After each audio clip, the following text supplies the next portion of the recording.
147వ కీర్తనను మనం చాలాసార్లు ఈ కీర్తన మనం చదువుతూ వచ్చాము.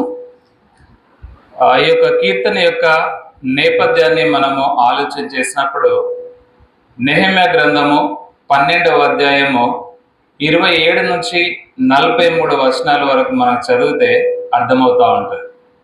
ఇది ఏ సందర్భంలో రాయబడిన కీర్తన అని మనం ఆలోచన చేస్తే నెహెమ్యా గ్రంథము 12వ అధ్యాయము 27 నుంచి 43 వచనాల వరకు మనం చదువుతూ ఉన్నప్పుడు అక్కడ కొన్ని విషయాలు మనకు అర్థమవుతూ ఉంటాయి. నెహెమ్యా తన కాలంలో ఏం జరిగిందని మనకు తెలుసు. పట్టణం యొక్క ప్రాకారాలు వారు నిర్మిస్తారు. ఆ తర్వాత మందిరం యొక్క నిర్మాణాన్ని పునరుద్ధరిస్తూ ఉంటారు. ఇవన్నీ కూడా నెహెమ్యా కాలంలో మనం జరిగినట్టుగా చూస్తూ ఉంటాం. అయితే ఈ 147వ కీర్తన ఎప్పుడు రాశారని అంటే వీళ్ళందరూ కూడా పట్టణం యొక్క ప్రాకారాలన్నిటినీ, ఆ గోడలన్నిటిని కూడా నిర్మించిన తర్వాత దేవుణ్ణి స్తుతిస్తూ రాసినటువంటి కీర్తనగా మనకి ఇది కనిపిస్తూ ఉంటుంది. అక్కడ ఉన్నటువంటి ప్రజలు ఆ 2 గ్రూపులుగా డివైడ్ అవుతారు. ఒక గ్రూపు ఒక సైడ్, ఇంకో గ్రూప్ ఇంకో సైడ్ ఉంటారు. ఒకరు గానం చేస్తూ ఉంటే ఇంకొకరు ప్రతిగానం చేస్తూ ఉంటారు. అంటే ఒకరు యెహోవా దేవుని స్తుతించుడి అని అంటే ఇంకొకరు కూడా దేవుని స్తుతించుడి అంటారు. అంటే ఒకరు గానం చేస్తే ఇంకొకరు ప్రతిగానం చేస్తూ ఉన్నట్టుగా మనం ఇక్కడ చూస్తూ ఉంటాం. ఇది చాలా అద్భుతమైనటువంటి వర్షిప్గా మనకు కనిపిస్తూ ఉంటుంది. సో ఎందుకు ఆ విధంగా మనం ఆలోచన చేస్తే మనం చదివినటువంటి వాక్య భాగంలో కొన్ని ప్రాముఖ్యమైనటువంటి 3 విషయాలు మనం ఇక్కడ గమనిస్తూ ఉంటాం. రైట్? సో అవి చూడడానికంటే ముందు మనం ఎప్పుడు దేవుణ్ణి నిజంగా ఆరాధించగలం? ఫస్ట్, దేవుడు మనకు ప్రత్యక్షపరచబడితే మాత్రమే మనము ఆయన్ను ఆరాధించగలం. ఆయన ఎవరో మనము గుర్తెరగాలి. ఆయన గుణలక్షణాలు ఏంటో మనకు తెలియాలి. ఆయన ఎలాంటి వాడో మనం అనుభవించాలి. అలా అనుభవించినప్పుడు ఆరాధన మన హృదయంలో నుంచి ఆటోమేటిక్గా బయటకు వస్తుంది. ఆయనను ఎరగకుండా, ఆయన గురించి మనం తెలియకుండా ఆయనను మనము స్తుతించడం కానీ ఆరాధించడం కానీ మనం చేయలేమనేది ఇక్కడ చూస్తూ ఉన్నాం. సో మొదటిగా మనం దేవుణ్ణి ఆరాధించాలంటే ఆయన గురించినటువంటి ప్రత్యక్షత మనకు కలిగి ఉండాలి. అంటే ఆయన ఎలాంటి వాడు, ఆయన గుణ లక్షణాలు ఏంటి, ఇవన్నీ కూడా మనం తెలుసుకున్నప్పుడు మాత్రమే ఆయన్ను ఆరాధించడము మనకు సాధ్యమవుతూ ఉంటుంది. ఇప్పుడు ఎవరైనా పిలిచి తెలియని వ్యక్తి గురించి, ఈయన గురించి మీరు చెప్పండి అంటే చెప్తామా? చెప్పలేము. ఎవరు కొత్త వాళ్ళని తీసుకొచ్చి ఇక్కడ నిల్చోబెట్టి ఆయన గురించి, ఇక్కడ ఉన్న వాళ్ళందరి గురించి చెప్పంటే మనం చెప్పలేము. సో ఎప్పుడు చెప్తామంటే వాళ్ళ గురించి పూర్తిగా మనకు తెలిసినప్పుడు మాత్రమే మనము చెప్పడానికి అవకాశం ఉంటుంది. అలాగే మనం దేవుణ్ణి ఆరాధించాలంటే ఆయన గురించినటువంటి ప్రత్యక్షత మనకు కలిగి ఉండాలి. రెండవది రిలేషన్షిప్. మొదటి రివల్యూషన్ అయితే రెండవది రిలేషన్షిప్. దేవునితో వ్యక్తిగత సంబంధము కలిగి ఉన్నప్పుడు మాత్రమే ఆయన ఏంటో మనం అర్థం చేసుకుంటాం. ఆయన ఎలాంటి వాడో అర్థం కావాలంటే ముందు మనము ఆయనతో రిలేషన్షిప్లో ఉండాలి. ఆయనతో సహవాసంలో ఉన్నప్పుడు ఆయన ఏంటో మనకు అర్థమవుతూ ఉంటుంది. ఆ తర్వాత మనము రెస్పాండ్ అవుతాం. అంటే దేవుణ్ణి స్తుతించడానికి, ఆరాధన చేయడానికి అవకాశం ఉంటుంది అనేటువంటి విషయాన్ని మనం ఇక్కడ చూస్తూ ఉన్నాం. సో దేవునితో వ్యక్తిగతమైనటువంటి సంబంధం లేకుండా మనం ఆయన గురించి తెలుసుకోలేము. ఆయన గురించి తెలుసుకోలేకుండా మనము ఆయన్ని ఆరాధించలేము.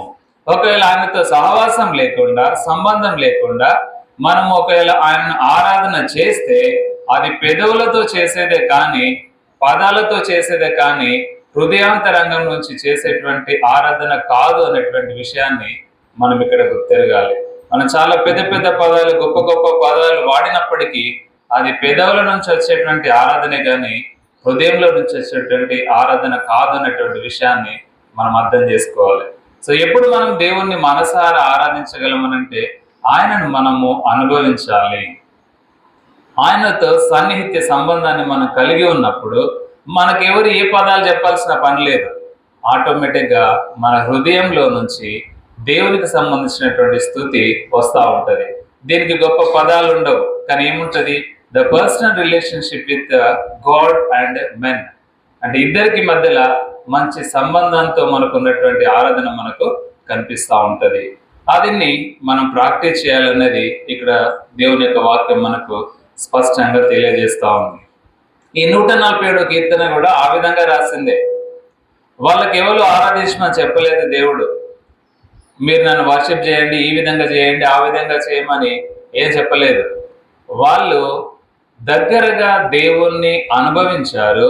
వారి జీవితంలో జరిగినటువంటి గొప్ప కార్యాలను బట్టి వాళ్ళే ఉత్సాహంగా దేవుణ్ణి పాటలు పాడుతూ స్తుతిస్తా ఉన్నట్టుగా మనము ఇక్కడ చూస్తూ ఉంటాము.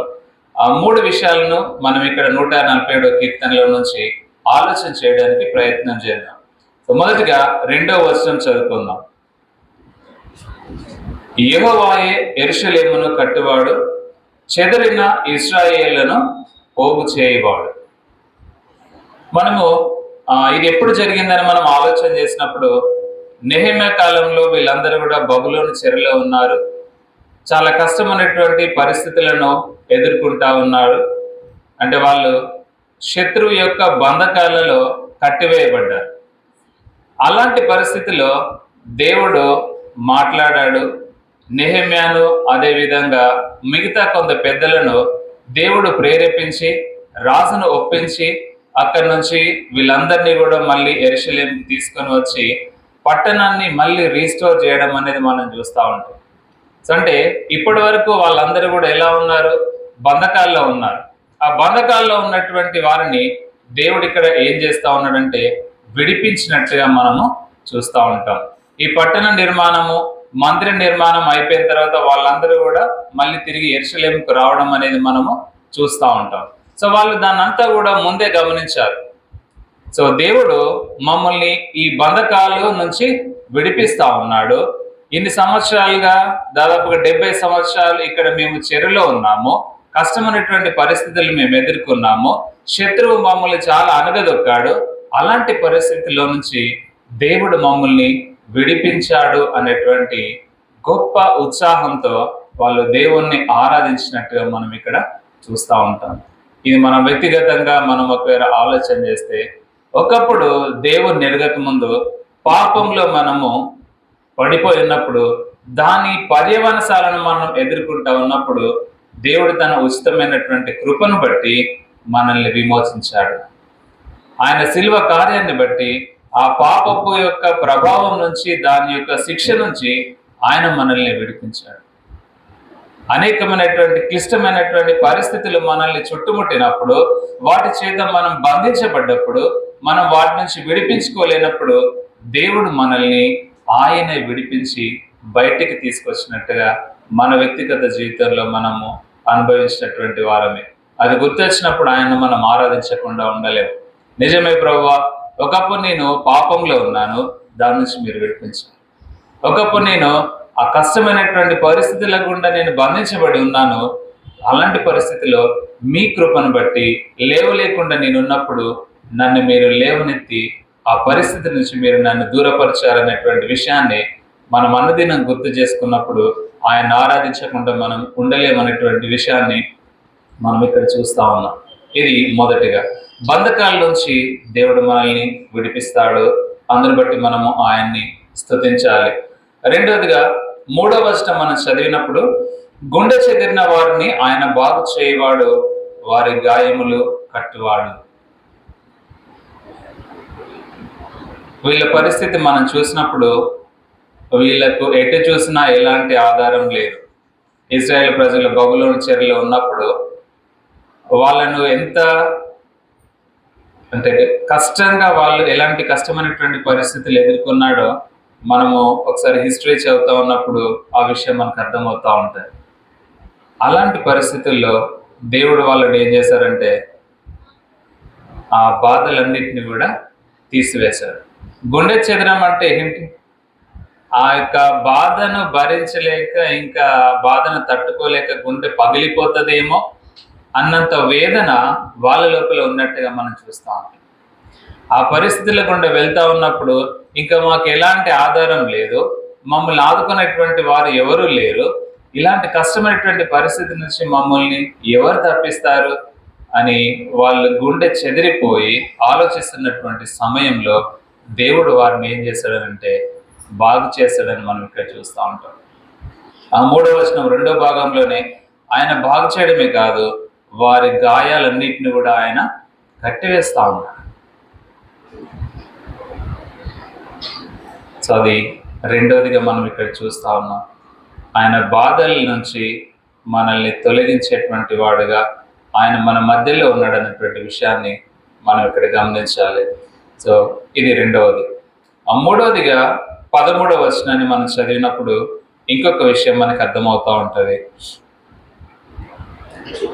ఆయన నీ గుమ్మములు గడియలను బలపరిచి ఉన్నాడు, నీ మధ్యను నీ పిల్లలను ఆశీర్వదించి ఉన్నాడు. సో వీళ్ళు ఉన్నటువంటి పరిస్థితి అంటే భయంలో ఉన్నారు. మొదటిగా బంధించబడినట్టుగా మనకు కనిపిస్తూ ఉన్నది.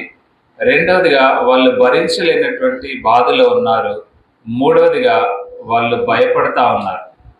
మా భవిష్యత్ ఇంతనేమో, దాదాపుగా 70 సంవత్సరాలుగా మేము ఇదే చెరసాలలో ఉన్నాము, ఇలాంటి కష్టమైనటువంటి పరిస్థితుల్లో ఉన్నాము అని భయంతో ఉన్నారు. అలాంటి భయపడుతున్నటువంటి పరిస్థితుల్లో దేవుడు ఏం చేస్తూ ఉన్నాడంటే వాళ్ళ పక్కన ఉండి వాళ్ళను బలపరుస్తూ ఉన్నట్టుగా మనం ఇక్కడ చూస్తూ ఉన్నాం. వాళ్ళు ఏ వైపు తిరిగినా కానీ వాళ్ళకు ఎలా అనిపిస్తుందంటే అంధకారం, చీకటి, అసలు ఎలాంటిది కూడా హోప్ లేదు వాళ్ళ లైఫ్కి. ఇంకా మా జీవితాలు ఇక్కడనే అయిపోతాయి, ఇక ఎల్లకాలం వీళ్ళ దగ్గరే మేము బానిసలుగా ఉండిపోతామనేటువంటి భయము వాళ్ళ జీవితాల్లో మనకు కనిపిస్తూ ఉంటుంది. అలాంటి పరిస్థితుల్లో ఒక్కసారిగా దేవుడు వచ్చేసి వారి పక్కన నిలబడి, మీకేం కాదు, నేనున్నాను, విడిపిస్తాను, నడిపిస్తాను, మీరు ఎటు వెళ్ళాలో అటుకంతా కూడా నేనే మిమ్మల్ని తీసుకొని వెళ్తాను అని పక్కనే ఉండి ఆయన చేయి మన భుజం మీద వేసి నడిపిస్తూ ఉన్నప్పుడు ఎంత బలం అనిపిస్తూ ఉంటుంది. సో అలా దేవుడు ఎన్నిసార్లు మనల్ని నడిపించాడు? చాలాసార్లు నడిపించాడు. అయితే కొన్నిసార్లు మనం మర్చిపోతూ ఉంటాం. బట్ దాన్ని గుర్తు చేసుకున్నప్పుడు మనము ఆయన్ని ఆరాధించకుండా ఉండలేమన్నటువంటి విషయాన్ని మనము ఈ కీర్తన భాగంలో నుంచి చూస్తూ ఉన్నాం. సో నెహెమ్యా గ్రంథంలో అదే విషయం మనకు అర్థమవుతూ ఉంటుంది. వారిని ఎవరు కూడా ఆరాధన చేయమని చెప్పలేదు, కానీ వాళ్ళే దేవుణ్ణి ఈ 3 విషయాలు గమనించినప్పుడు ఆయన ప్రత్యక్షతను చూశారు, ఆయనతో ఉన్నటువంటి సంబంధాన్ని వాళ్ళు అనుభవిస్తూ వచ్చారు. అనుభవించినప్పుడు వాళ్ళకి ఇవన్నీ గుర్తొచ్చినాయి. నిజమే ప్రభువా, బంధకాల్లో ఉంటే మీరు మమ్మల్ని విడిపిస్తూ వచ్చారు, బాధలుంటే మా దగ్గర నుంచి వాటిని తొలగించారు, మేము భయపడతా ఉన్నప్పుడు ఆ భయాలన్నిటిని కూడా మీరు తొలగించి మమ్మల్ని బలపరిచారనేటువంటి ఆ గొప్ప విశ్వాసంతో వాళ్ళు దేవుణ్ణి ఆరాధన చేసినట్టుగా మనం ఇక్కడ చూస్తూ ఉంటాం. నిజంగా అలాంటి పరిస్థితుల్లో దేవుడు ఎన్నోసార్లు మనల్ని నడిపిస్తూ వచ్చాడు, మనకు సహాయం చేస్తూ వచ్చాడు, మనతో పాటు ఆయన ఉండి ధైర్యపరిచాడు. అనేక సార్లు మనము ఒంటరిగా ఫీల్ అవుతా ఉన్నప్పుడు, మనం కంఫర్ట్గా లేనప్పుడు దేవుడు ఆయనే మనల్ని కంఫర్ట్ చేస్తాడు. మనుషులు మనల్ని కొంతవరకు మాత్రమే ఆదరించగలరు, కానీ మనల్ని సంపూర్ణంగా ఆదరించేది, మనల్ని సంపూర్ణంగా బలపరిచేది, సంపూర్ణంగా మన బాధలన్నిటిని కూడా తీసివేసేది ఎవరనంటే దేవుని యొక్క ప్రత్యక్షత మనకు ఉన్నప్పుడు, ఆయన సహవాసంలో మనం కొనసాగుతూ ఉన్నప్పుడు వి ఫీల్ వెరీ కంఫర్ట్. ఎవరు కూడా అది ఇవ్వలేరు. ఏ మనుష్యుడు కూడా ప్రపంచంలో ఉన్నటువంటి ఏ వస్తువు కూడా మనకు ఇవ్వలేదు. సో అప్పుడు మనం ఆలోచన చేస్తే మనం దేవుణ్ణి ఆరాధించకుండా ఉండలేము. సో అలాంటివన్నీ కూడా మన జీవితంలో జరుగుతూ వచ్చాయి. కొన్ని నిమిషాలు దేవుడు మన జీవితంలో ఇలాంటి పరిస్థితుల గుండా వెళ్తూ ఉన్నప్పుడు ఏ విధంగా మనల్ని విడిపించాడు, ఏ విధంగా మన బాధల్ని తొలగించాడు, ఏ విధంగా ఆయన మనల్ని బలపరిచాడు అనేటువంటి విషయాలు మనం గుర్తు చేసుకుంటూ కొన్ని నిమిషాలు ఆయన మనం ఆరాధన చేద్దాం. సో అందరం కళ్ళు మూసుకొని వ్యక్తిగతంగా దేవుడు మన జీవితంలో చేసినటువంటి వాటిని మనం మననం చేసుకుంటూ కొన్ని నిమిషాలు ఆయన మనం ఆరాధన చేద్దాం.